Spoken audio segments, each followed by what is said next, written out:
Delving once more into the literary realm of Orson Scott Card's Enderverse saga, our focus today centers on its fifth installment, Ender in Exile, penned in the year 2008 and spanning 369 pages.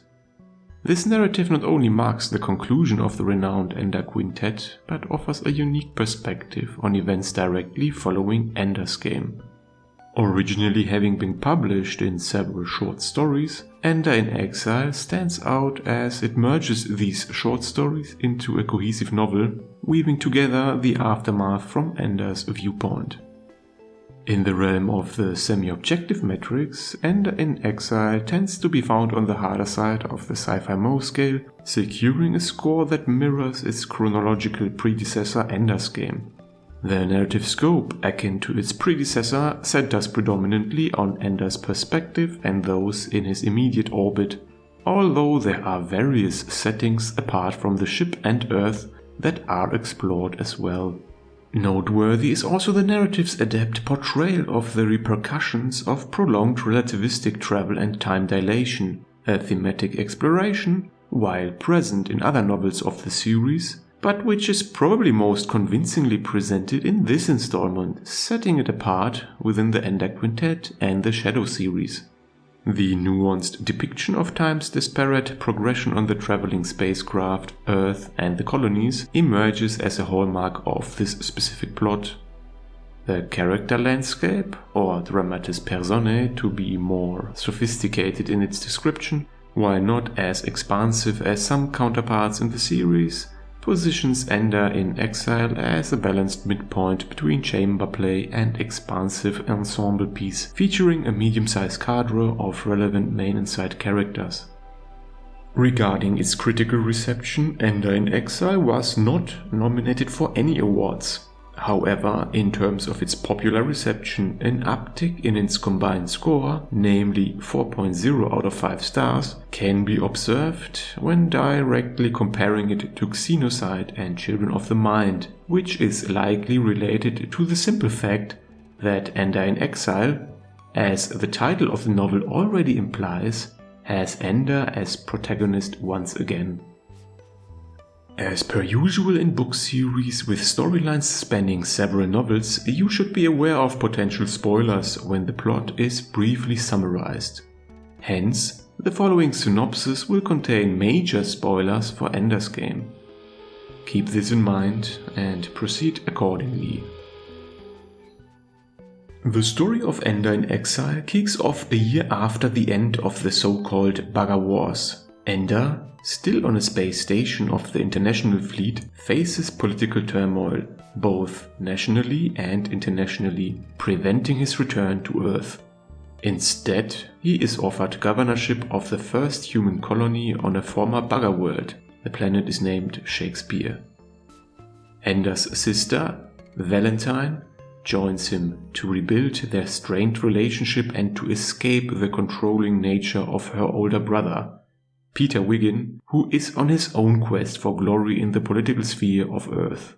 During Ender's and Valentine's journey, tensions arise between Ender and the captain of the ship, which threatens to extend beyond the confines of the spacecraft and to also poison Ender's future governorship on the emerging new colony on Shakespeare. Will Ender be able to defuse the situation? What will be his plans and actions on this alien planet, far away from the people that used to control him? We shall see. Ender in Exile, positioned as the inaugural true sequel to Ender's Game, delves into the evolution of Ender Wiggin, addressing lingering questions regarding his transformation from the boy depicted in the first novel to the grown adult we encounter 3,000 years later in Speaker for the Dead. This temporal shift is made possible by the effects of time dilation during frequent interstellar travels.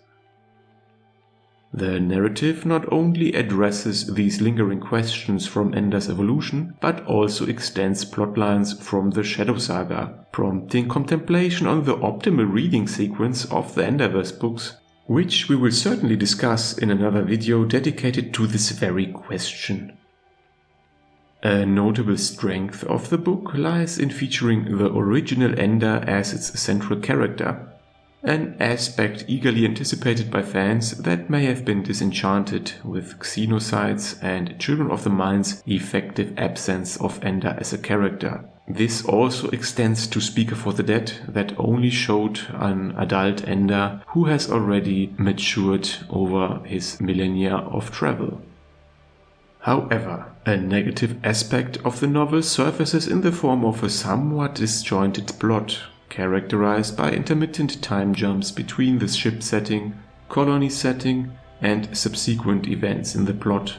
Certainly this is an echo related to the origin as separate short stories of the novel. This disjointedness, for lack of a better word, detracts from the overall coherence, with some sections of the plot feeling like mere checklist items, steering Ender toward his inevitable role as the Speaker for the Dead, a necessary pivotal connection to the broader Enderverse novels. Overall, Ender in Exile serves an important role in the saga as the novel that tries to answer most of the lingering questions that were left open at the end of Ender's Game. While it lacks the groundbreaking concepts of the first novels in the Enderverse, the aforementioned Ender's Game and also Speaker for the Dead, Ender in Exile certainly convinces as a throwback to the character dynamics explored in the very first book of the series. For most fans, this is already reason enough to give this book a try.